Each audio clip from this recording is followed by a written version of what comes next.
Susunod na programa ay rated PG. Patnubay at gabay ng magulang ay kailangan sa mga batang manonood.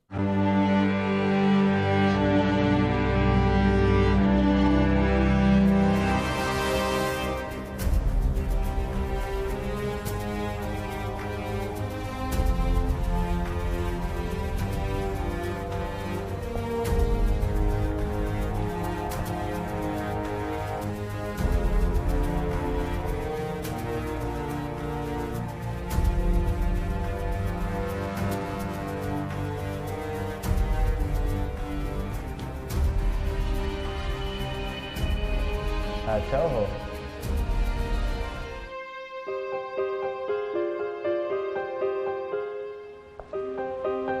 Yeye? Lolo? Apo kita? Tim ka, Yeye. Leikam ho. Umtong haile kesan. Paano kita magiging apo? Wala naman akong asawa. Walang anak. Buong buhay ko ay nilaan ko para makamkam ang kayamanan ng mga Wong.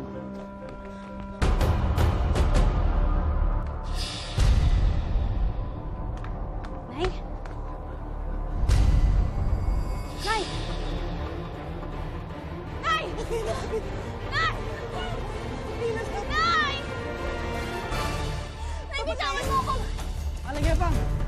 Papatayin nila tayo lahat! Huwag kayo nalapit! Alagapang! Gawin natin ang paraan! Subukan natin tanggalin! Huwag na! Huwag! Iligtas mo sarili mo!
Na gustong suluhin ng ganid kong kapatid na si George.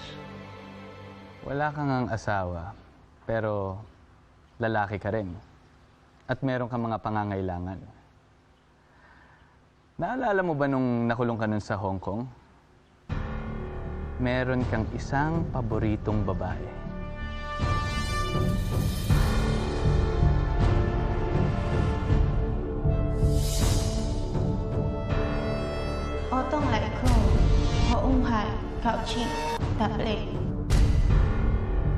有，所以我俾錢你，因為你係我嘅玩具，我中意邊個係我個玩具都得。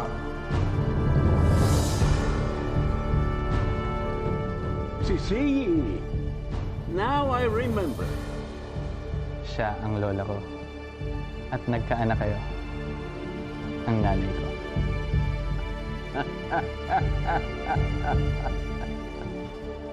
Itong bomba itong nakakabit kay Aling Epang. Pero hindi siya wired, kaya hindi siya sabog. Bakit niya gagawin yan? Kung totoong bomba pala ang kinabit kay Aling Epang. Yun din ang pinagtataka ko. Pero expert ang gumawa nito. Magaling.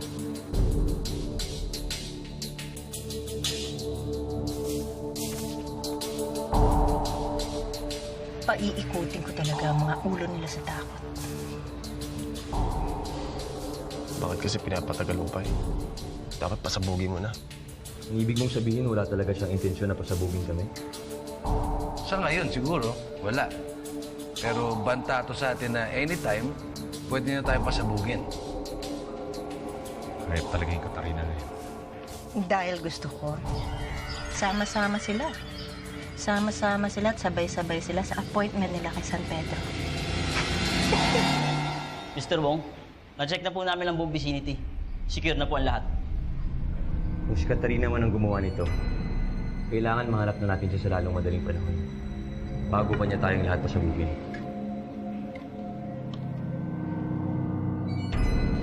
Pero ang tutusin, napapaisip din ako eh.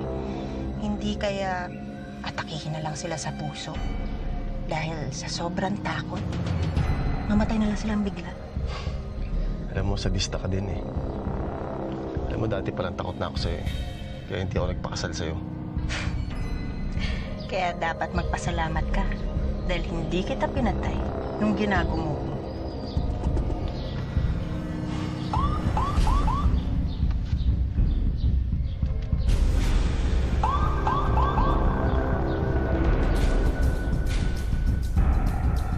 Nasaan ang anak ko kay si... Buhay pa ba siya? Buhay pa ang ina ko, Lolo. Tahimik siya ngayong namumuhay sa Guangzhou. At wala siyang kaalam-alam sa mga ginagawa ko. At hinanap mo talaga ako. Malaking ang respeto ng pangalan mo sa una mong negosyo. Madali kang hanapin ni Kanga. Paano yan? Kailangan umalis na tayo dito. Baka bilanggo tayo eh. Pwede ba? Pairali mo naman yung kakapiranggot mong utak. Relax ka lang. Steady ka lang.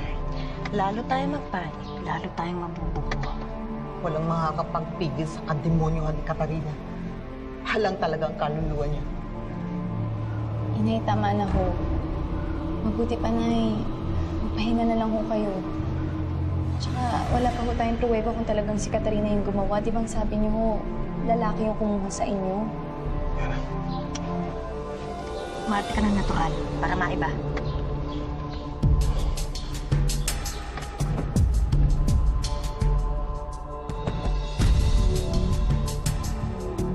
Pues apo, kung naparito ka para kunin ang mana mo, I'm sorry to disappoint you.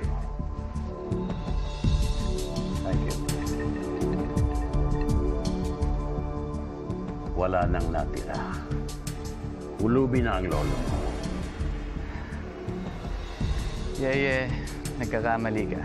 Di ko kailangan ng pera mo. Marami na ako niyan. Ang kailangan ko ay ang mga koneksyon mo. Pero sigurado ako, nakuha niya yun. Sino ka ba ang may maitim na budhi para gumawa nito? Siya lang ang may gustong saktan ka, Grace. Ma'am, pasensya na po. No parking po dito. Ay, sorry po. Nawawala po kasi kami. Hindi namin alam yung kalye na hinahanap namin. Papunta kaming St. Peter's Church. Kung si Katarina man po yun, Nay, hinahanap na ho siya ng pulis kaya huwag ko kayo mag-aalala, ha? Pero para siyang impacta. Hindi siya mahuli-huli hanggang ngayon. Ma'am, lumabas na lang po kayo ng compound tapos kumaliwa po kayo. Sige pa. Salamat.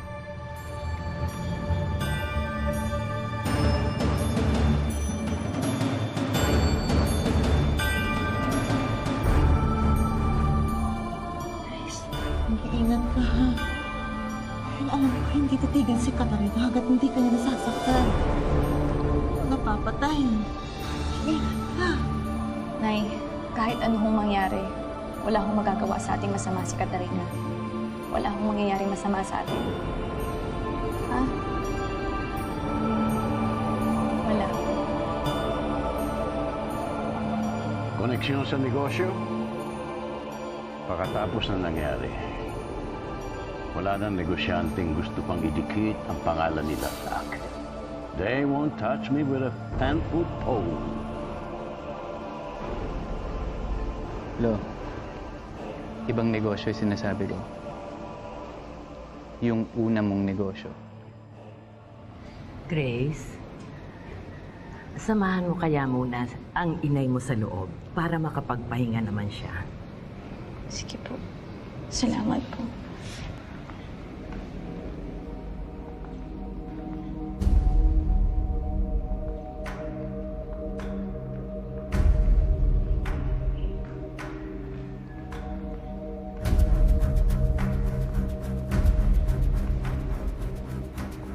Ipagpalagay na natin na si Katarina nga ang may balak ng lahat ng ito. But remember, nakakawala pa rin si Edward. Malamang magkakuntsaba silang dalawa. Matagal ko nang kinalimutan yan.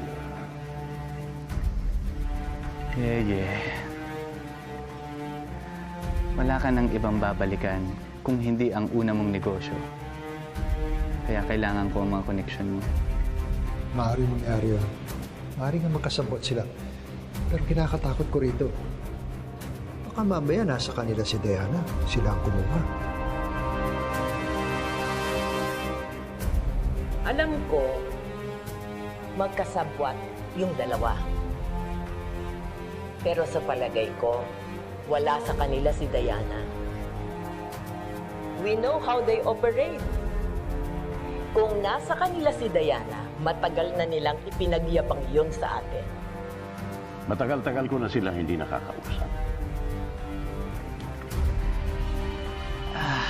Huwag ka mag-alala, Yeye. Nasa likod mo ang buong negosyo ko.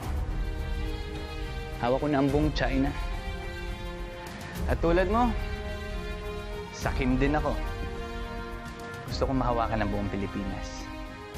Pagkatapos nun, ang buong Southeast Asia. Alam mo, Elena, palagay ko, kailangan na natin iwan itong mansyon. Kasi ang dapat natin gawin. Huwag. Hindi tayo aalis dito. Yan ang gusto nilang mangyari. Na matakot tayo. Marami ka ng halaman ako. Yeye, wala na akong kompetisyon. Kadugo nga kita. We're like peas in a pod.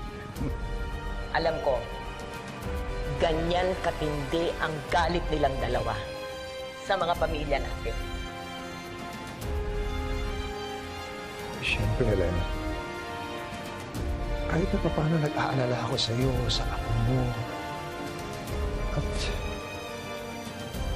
baka talaga siguro. Alam mo, palagi ko tama ka yung sinasabi mo. Kailangan magsama tayo. Kailangan maganda ang plano natin para maipakita natin na malakas tayo. Tama ka.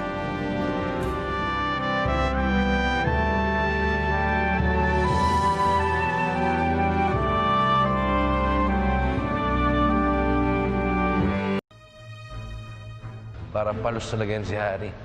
Kalahin mo biglang nawala. Sarah! Alam niyo, nararamdaman ko na nasa paligid na si Diana.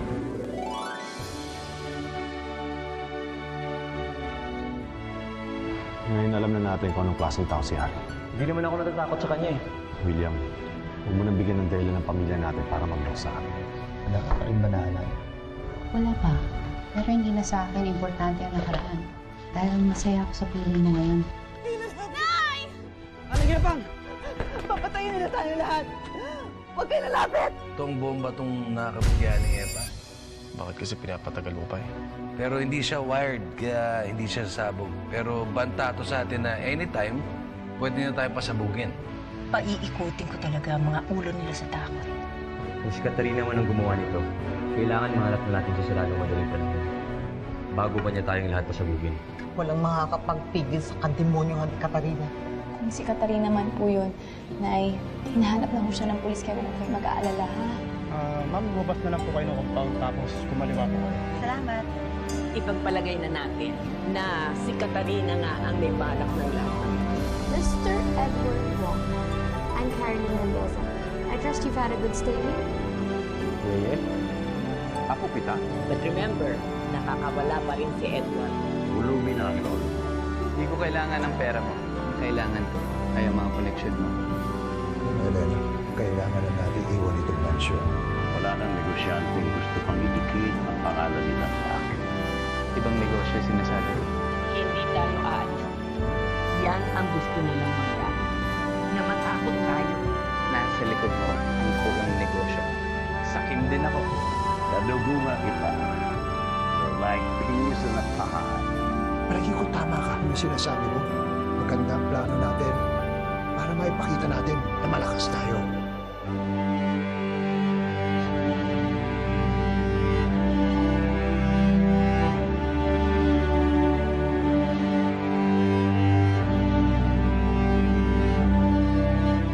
Matutuwa ka sa legitimate business ko.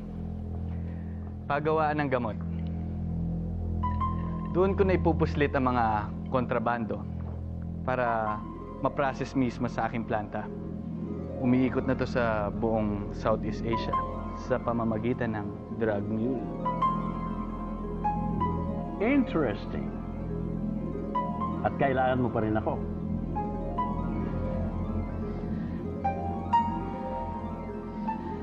Kailangan ko ang mga connection mo para sa distribution. Ikaw lang ang kakilala ko na may ganito kalawak na network.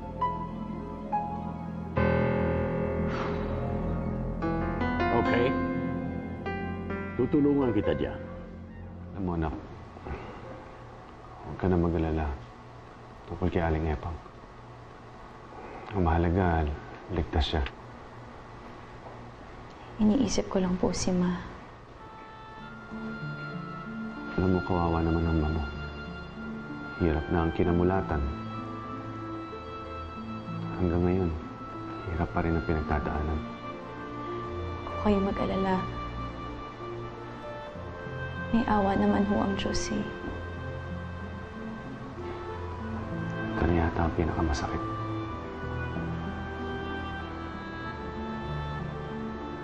Maghintay ka nang alam mo wala kang hinihintay. Hindi ko alam kung okay ba si Diana. Kung inaalagaan ba siya nung nakakuha sa kanya. Pinahihirapan siya.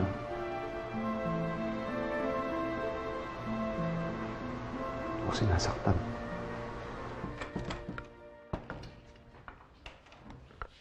Ayan, maayos na.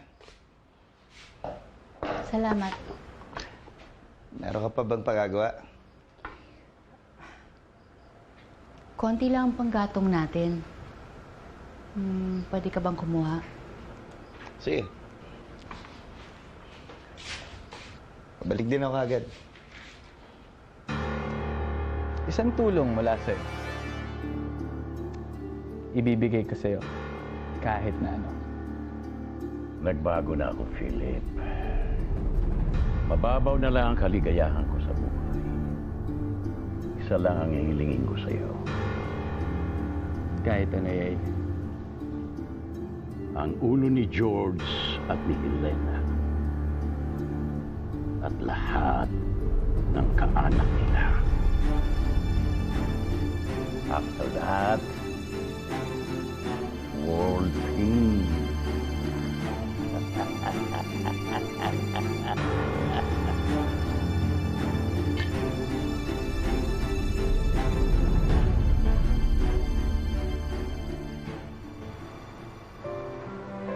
Huwag ko kayo mag-iisip ganyan, ha? Huwag ko kayo mag-iisip ng ganyan. Wala naman ho tayong magagawa kung hindi pagdasal na maayos siya, tsaka umasang nasa mabuti siyang kalagayan at ligtas siya.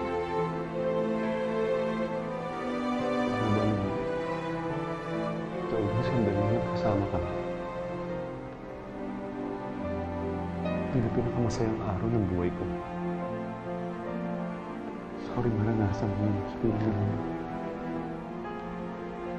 Huwag kayo mag-alala pa. Makukumpleto rin ho yung pamilya natin. Pinangako niyo sa akin yun, di ba?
ginagawa mo?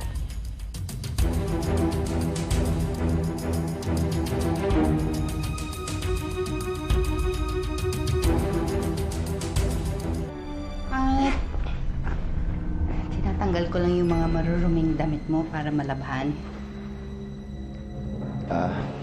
Oo nga eh. Nakakalimutan ko nga palang ilabas yan kanina.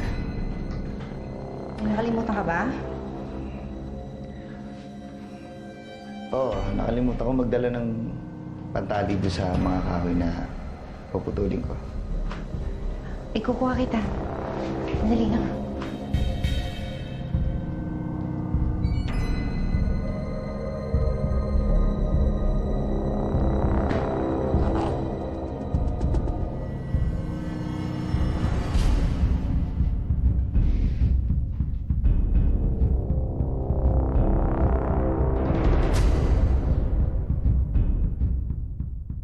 Pag sinunod natin ang business model na to, kakaroon tayo ng enhanced agent mobility, translocal agents, etc.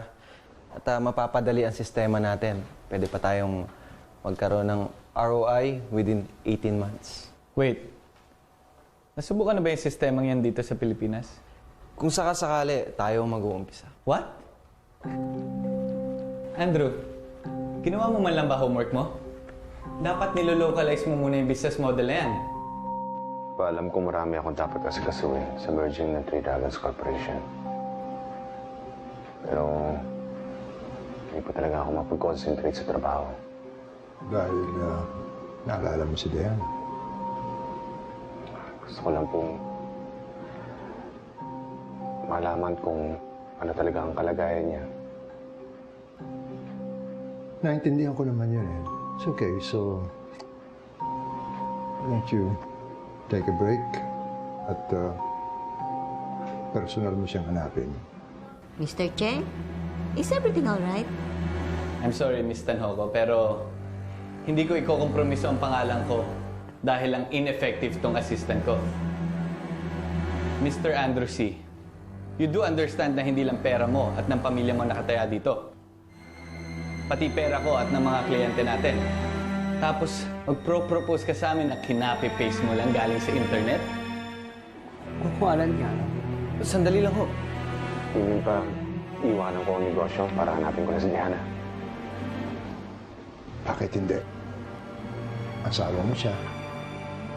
At nandiyan naman si Philip. Si Philip pa? Ayusin niyo muna ang internal problems niyo. Tsaka natin tignan kung pwede tayong magsama sa iisang negosyo.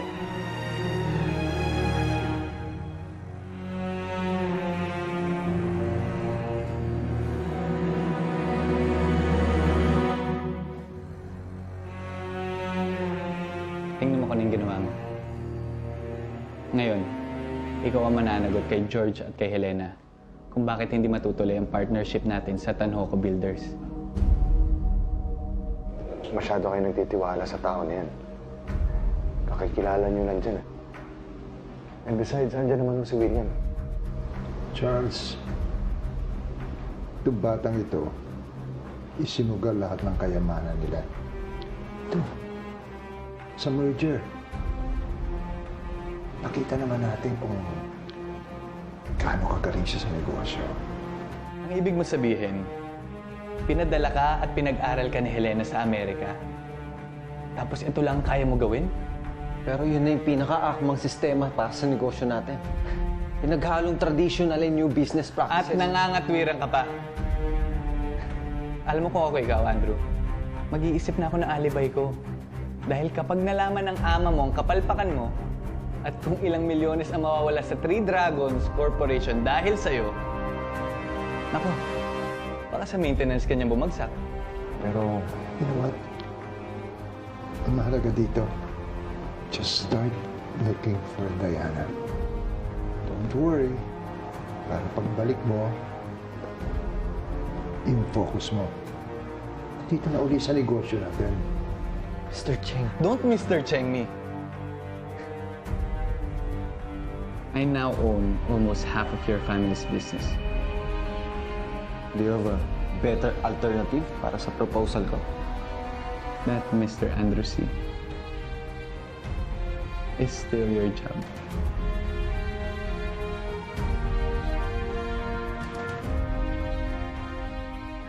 Naintindihan ko naman yung nangyayari. Okay, everything is gonna be fine. Philip is around.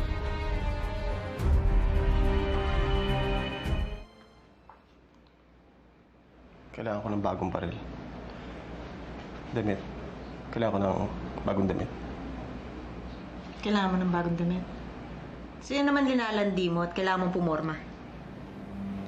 Para maayos na akong tingnan. Mas na inaatupag mo yung mga taong tinatakot natin. Ang pinoproblema mo, itsura mo, forma mo. Puro ka pa nanakot eh. Alam mo, parang ulan lang yan. Umaambon muna bago bumuhos ang bagyo. Andrew, ano nangyari? Akala ko ba in the bag na yung kliyenteng yun? At formality na lang yung presentation na ginawa mo. Ama, maganda naman ho yung business model na pinopropose ko eh. Oh, eh bakit hindi kayo nagkapirmahan, hindi natuloy? Tabi ka nga.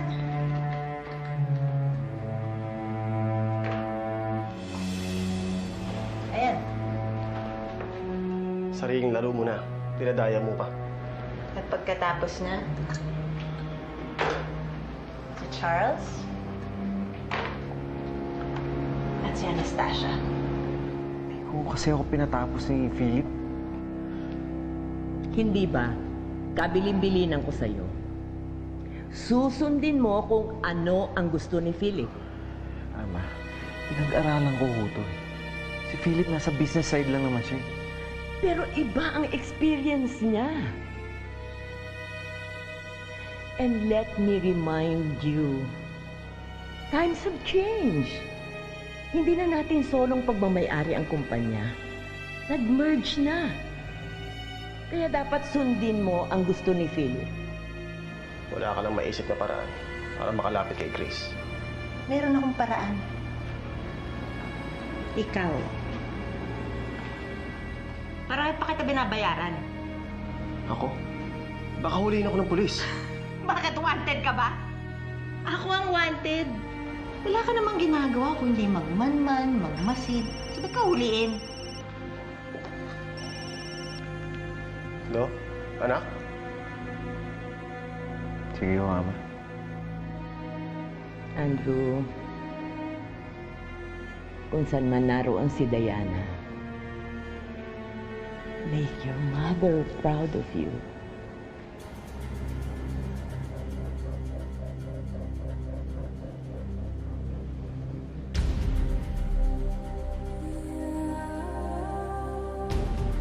Dok, bakit hindi pa siya gumigising? Malala ang pagkakabagok ng ulo niya. Kadalasan, ilang araw bago maging responsible ang pasyente. Maayos naman ang reflexes at vitals niya. Kailangan lang natin hintayin ang pagising niya para malaman natin ang epekto ng nangyaring trauma sa kanyang mental state. Dok, ano ba mga posibleng mga maging epekto nito sa kanya? Makakaranas siya ng pagkahilo. Minsan, meron ding kaso na mawawala ang mga alaala ng pasyente. Para sa inyo yan, Dok. Tatawag na lang ako kapag mayroong pagbabago. Dok, makasawa ko na sa atin lang ito. Buhay yun ang asawa ko na kaya.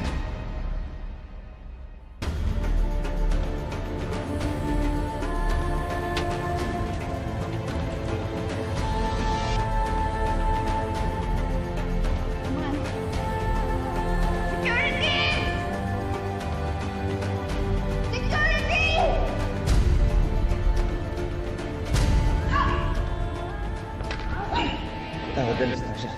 Kailangan ko gawin na.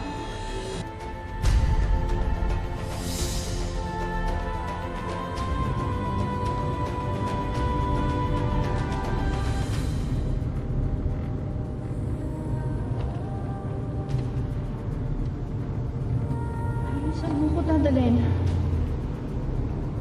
Harry, balik mo na ako sa Windsor. Harry, sabi ko ibalik mo na ako sa Windsor!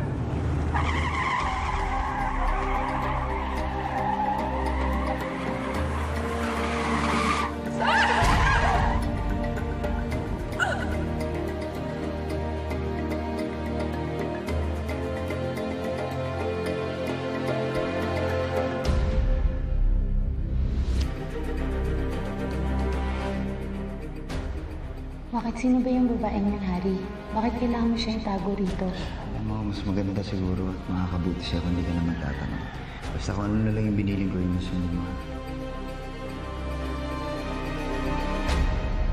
Patawad, Anastasia. Nagawa ko lang yun dahil mahal na mahal kita. Hindi ko kaya mawala ka sa akin. Sana mapatawad mo ako kapag nagising ka na.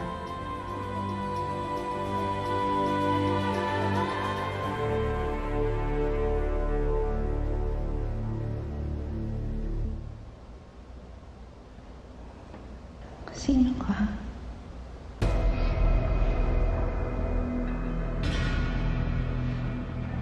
Hindi mo ako nakikilala. Ako si Harry. Ako ang asawa mo. Sarah. Kinailangan kong magpanggap na nakalimutan ko ang lahat. Para makuha ko ang loob mo at makahanap ako ng paraan para makatakas. Gagawin ko ang lahat para makabalik ako sa pamilya ko. Kay Charles at sa anak namin.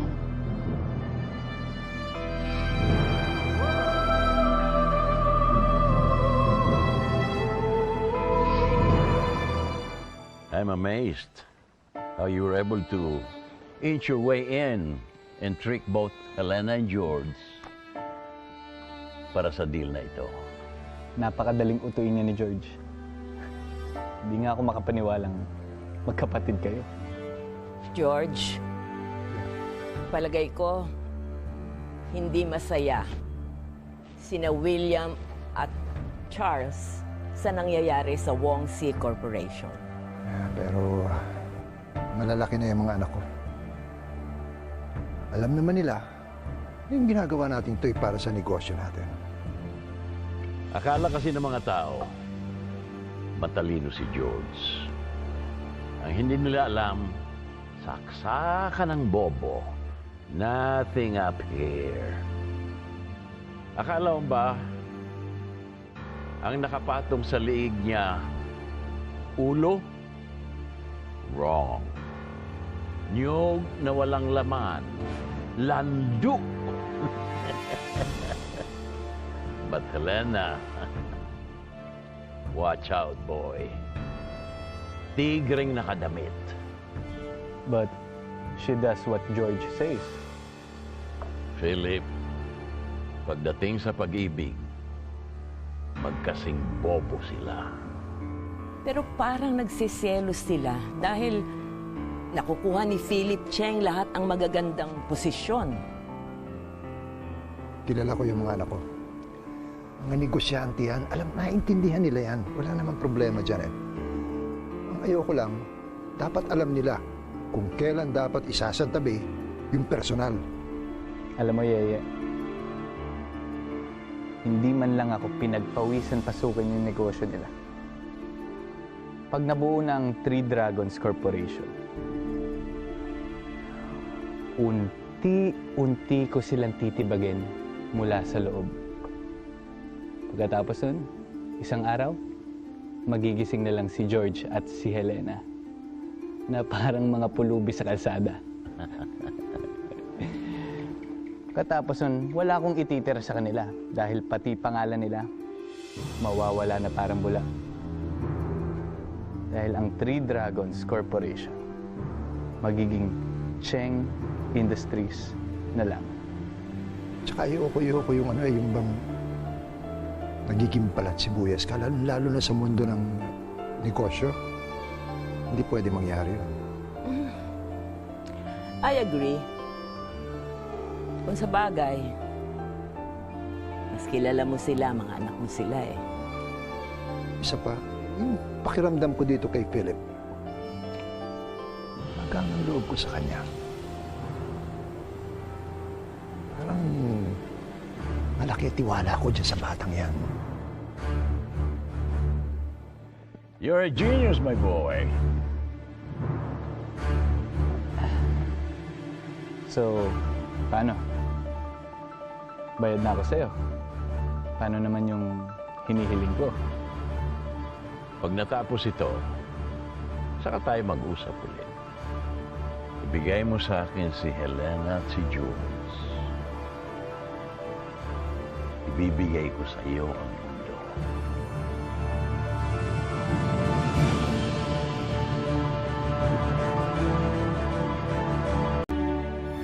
Pinagtatawanan ako ng apo ko. Hindi ka ba lugi sa deal natin, Yeye? Alam mo, Philip, kanya-kanya lang kaligayahan sa mundo. Ito ang kaligayahan ko. But I can offer you 1/4 of my business. Aanuhin ko ang pera kung nananatiling buhay ang mga kaaway ko. I don't need the money.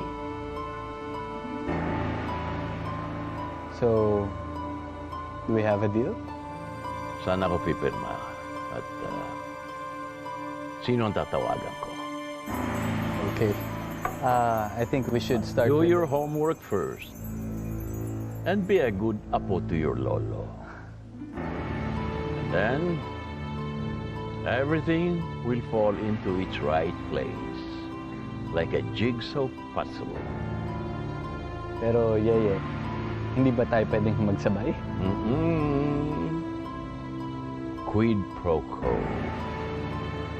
Pabagsakin mo si Helena at si George. At magsisimula akong magtatawa. Baka naman kasalanan dun eh. Ginawa mo naman yung trabaho mo. Bakit ba kasi ganun? Para tayong nakatungtong sa numero, konting kibot na lang, lagi tayong mali. Parang wala na tayong ginawang tama. Grace, dahil business to. Malaking pera yung nakataya rito. Pwede kang kumita ng marami. Pero konting pagkakamali mo lang, pwede ka rin malugi ng milyon-milyon. Gano'n ba kasi karaming pera ang kailangan ng isang tao? Kasi dati nung kahit isang tuka ako, ang dami na namin problema. Ang dami ko ng problema. Tapos may pera na, may problema pa rin. Yun nga lang, magkaiba. Pero noon naman, wala naman namamahiya sa harap ng mga malalaking tao eh. Tsaka wala naman nagtatangka sa buhay namin. Ibig sabihin lang nun, walang panama yung taas ng pinag-aralan sa totoong karanasan sa mundo. Yun lang yun eh.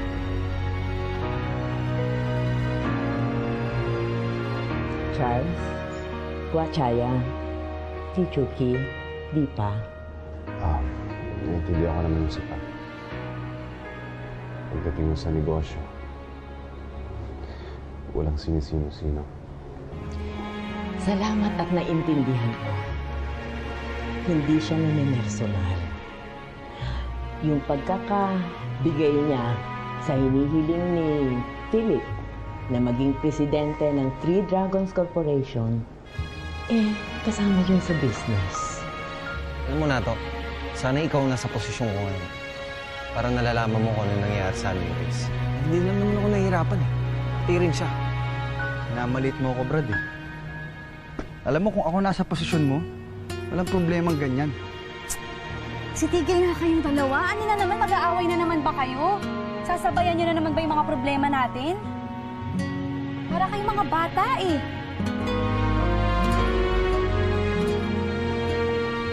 Hindi naman ako nagkulang si Pana. Maalalahanan ako na naging isang magaling na pasyente rin ako. Nabigyan naman ako ng pagkakataon na pagkatiwalaan ng lubusan. Pahawag sa akin ng enterprise. Aba, hanggang ngayon, buong-buo ang paniniwala niya at tiwala sa iyo. Kaya lang nagkaganito kasi naisip namin sunod-sunod yung mga trahedyang nangyari sa pamilya. Siguro, para maibalik naman natin yung tiwala ng business community sa atin, kaya kailangan ganito ang gawin. Tamang-tama ang pagdating naman ni Philip Chen. bukod sa dagdag na investment na dala niya, yung kanyang expertise.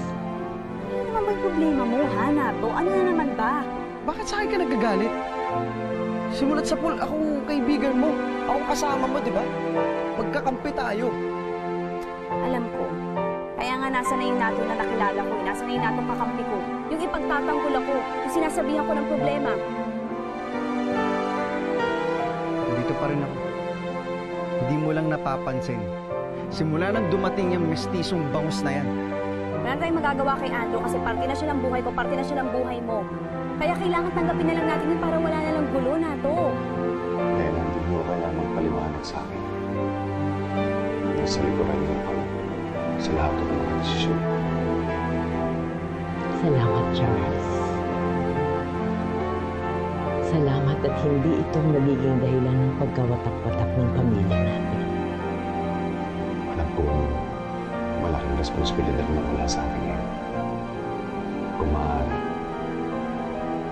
gusto ko sana ituon ang pansin ko lahat sa paghahanap kay Diana. Grace, sana maintindihan mo na lang. Hindi ko kayo makapagsabayan sa kanya. Walang-wala ako. Kung alam mo lang yung kakaunting meron ako, binigay ko na sa'yo. Lahat. Alam ko yun, Nato. Hindi ko nakakalimutan yung mga ginawa mo sa akin. Kaso kasi, sa mga inaasta mo ngayon, tsaka sa mga ginagawa mo, parang ikaw na rin mismo nagtutulak sa akin papalayo eh.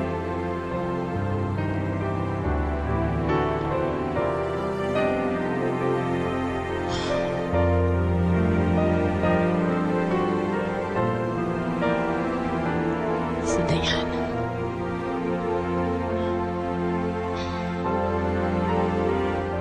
Para siyang pinagtampuhan ng tabang. Napakailap ng kaligalahan sa kanya. Natatandaan ko pa. Halos gabi-gabi. Umiiyak siya. Naalala ka niya. At ang anak ninyo. Alam ko yun. Parang ako yung nararamdaman mo. Kung mabibigyan pa ako ng isa pang pagkakataon, hindi ko kakayaan na wala sila sa akin. Huwag ka mag-alala. Hindi naman tumitigil ang batas sa paghahanap sa kanya at sa mga taong may kasalanan.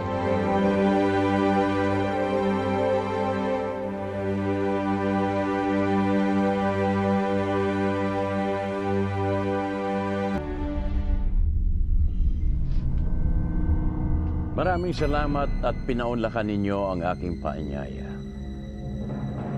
Kahit na ora-orada lang ang paabiso ko sa inyo. Alam mo namang isang tawag mo lang sa amin, Edward. Hindi makakalimutan ng sindikato ang ginawa mo sa amin lahat. O pwede rin naman